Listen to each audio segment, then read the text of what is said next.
you very much. Thank you, Brigitte, and it's lovely to see you all. And it makes me long for the moment when we might be able to get back together for a week. Okay, so when Julian and I decided to join forces for this session and extend the length of it, it was something about association, methodologically, about the idea of association that we found that we could develop and be able to see more a kind of trajectory through, certainly when I look back on my methods and right into social dreaming, obviously, and everything. And the thing that always attracted me, which now comes central with the idea of association, is trying to get beneath the surface of what people can say as research subjects and access the unthought known, what Christopher Bollas calls the unthought known. And I like that because I think it's a more open category than the unconscious. And I think if I look back in retrospect, there's something about my methodological journey which has always been seeking for that. So psychoanalysis probably set me off on that quest very early on, decentering the conscious mind and claiming that it was just the tip of the iceberg. I think what the rest of the iceberg is, Freud's notion of the unconscious, has actually changed so much since Freud that that's part of our challenge and what we're trying to access as psychosocial researchers. However, this is methodological, so I'm not going to go into anything ontological. And after all, it was Freud who introduced the method of free association to start with.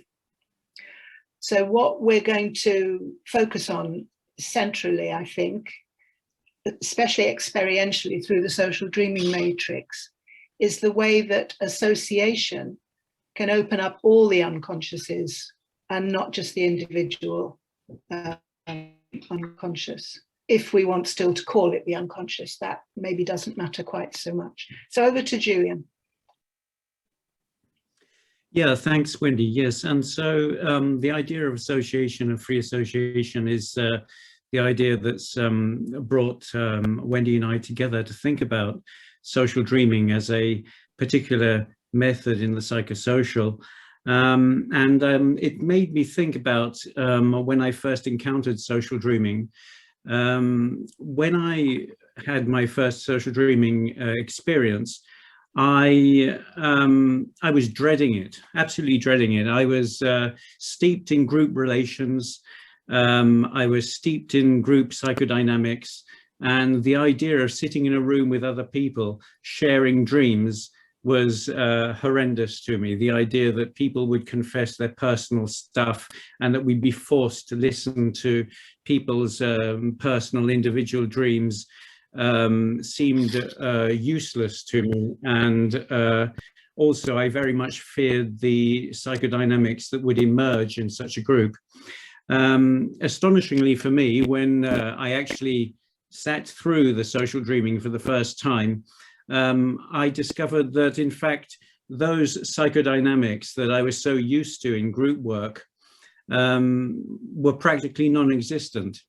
And I was also amazed that other people's dreams that I thought would have been individual dreams and of no interest seemed to resonate very strongly with me.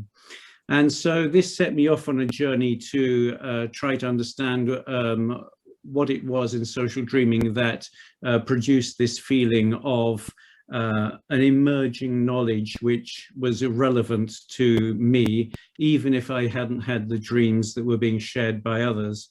And as you know, as I go through this journey of my own thinking about it, it seems to me that the idea of the associations in social dreaming is vital to the experience, and that's what Wendy and I are working on at the moment. So if you can imagine a social dreaming with only dreams, then you'd get a mere collection of dreams. What makes the social dreaming experience vital and relevant is the associations that spring from the dreams and that link the dreams together in a certain way that makes some kind of emerging sense. So this is the kind of thing that we've been thinking about. And of course, as Wendy will now go on to describe, Wendy's work with free association fits in an interesting way, in a way that can feed into our understanding of social dreaming as well. So, Wendy. Okay, so I'm going to introduce the matrix itself now. Here we are, 15 of us. And I don't know how many of you have ever been in a social dreaming matrix before. Do you want to just put your fingers up if you have? Okay, about half. Yeah. And I'll just say a little bit about how we proceed and the principles on which that's based. I think there are three main principles. First of all, as Julian has already now laid out, we are using dreams and associations to those dreams and to others' associations to build something. So it's not just the dreams. Second, the focus is the dreams and not the dreamer. And this is so very important, to take the dreaming session out of the individual dreams that Julian so feared when he first did it, and into the social and collective sphere. And so we kind of put our egos in the background. If we were together, we'd do that by a seating arrangement.